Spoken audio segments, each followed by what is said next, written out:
Okay, dumating ako dito sa Lao noong July 17, 2007. Kasi yung kaibigan ko nagsasabi na mas maganda daw yung opportunity dito sa mga teachers. So kaya ito, kahit na maiwan yung pamilya sa Pinas, pinag-try pa rin na makapunta dito. Ito yung unang eskwelahan na actually tatlo sila. Ito yung napili kong eskwelahan kasi nga yung benefits ng family at saka yung pag-aaral, at saka yung health. So talagang maganda ang opportunity na binigay at saka benefits na binigay sa mga teachers, lalo na ng mga teachers na foreigner.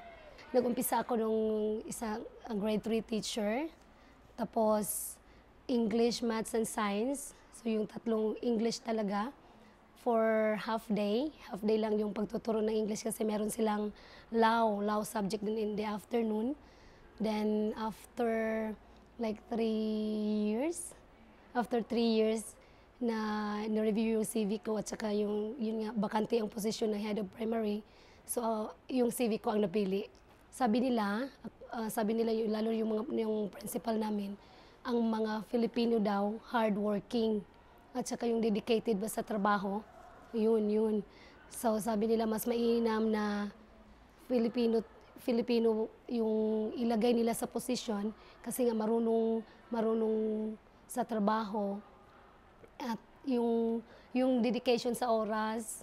Sa primary we have in primary 4 foreign like the Western teachers and nine Filipinos teacher. Yes, we are 9. It's like a mother to the young ones. Then, and also the teachers also like the Western teachers. They like to consult to the teachers, like the Filipino teachers. They asking advice, and for the relationship between the students and teachers, it's like very close because it's Asian, so we can relate. Kasi dito mahirap yung English na mataas eh. So kailangan mong i-explain maigi, kailangan mong maging patient para sa mga bata. Yun ang pinakano kasi pag hindi ka walang pasensya sa mga bata, hindi nila naiintindihan. So kailangan mong ulit-ulitin. Kasi hindi kami bumibilang ng oras. Kasi pag may trabaho, pag kailangan umuwi ng gabi na, kailangan tapusin ang trabaho. Tapos pag kailangan mong i-extend yung heart at saka yung love sa pagtuturo, nandoon siya. So yun siguro yung nakikita ng mga foreign, yung Western na nagiging boss namin sa amin. Kasi hindi kami bumibilang ng trabaho. Pag trabaho talaga. Ito ang Panyatit International School. Ito yun sila yung unang Cambridge curriculum. Ito yun sila yung parang base ng sila yung nag-handle ng mga test for international. Sila yun. Ito yung Panyatit School. So pag may test, kung gusto niyo mag-aral sa labas, dito kayo kukuha ng test, pagpasado kayo dito, kasi itong school namin, yung may license sa Cambridge. So pagpasado kayo dito, so pwede kayong mag-aral sa labas at pwede din kayong makakuha ng scholarship. So dito sa Panyatit, as I head of primary, ito yung nagkakandak ng meeting sa mga teachers, yung nagpa-facilitate ng problema sa bata at saka sa nanay, parents, teachers, and students. So ako yung parang nandoon sa gitna. Tapos yung sa academic, inaayos yung academic.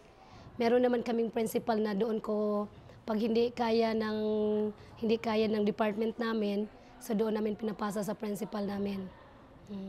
Principal namin para siya, American. Dito na sila ngayon, yung dalawang anak ko at saka yung asawa ko. Pati yung asawa ko dito nagtatrabaho. Dito nakapasok siya. Kasi para talagang inaano kung makasunod sila kaagad. After 6 months, talagang nakapunta sila dito. Pinasunod talaga kasi hindi yung bang stable yung feelings mo pag wala sila. Oo. So dapat talaga magkabuo kayo. buo. So yun. Yung unang narinig ko, sabi ko, oh talaga? Hindi makapaniwala kasi ano ba naman yung the small country that we are now here. So maliit lang ito kumpara sa ibang lugar na talagang pinagbigyan ba niya ng panahon, pinag-aksaya niya ng panahon na puntahan. Sabi, oh, importante din pala kami. Sabi namin, so happy kami. Yung mga Filipino talaga happy.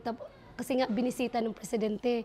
At saka yun bang parang ang feeling na hindi kami napabayaan, yun ang feeling namin na talagang parang siya ang tatay na kami yung nawala tapos pinuntahan, binisita.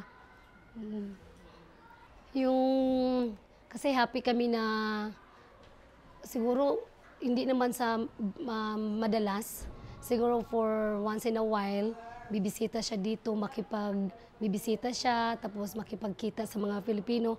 Kahit nandoon lang, parang binigyan na kami ng parang sigla. Oo, kahit na yung presence lang niya, kahit hindi na makikita nung alam lang namin na nandito yung presidente, parang hindi kami napabayaan. Parang okay, nandito siya, parang may ano tayo, may lakas tayo. Oo, yun. So kahit na, let's say after a year or 2 years, so pwede siguro kung may panahon, ano lang, bisita.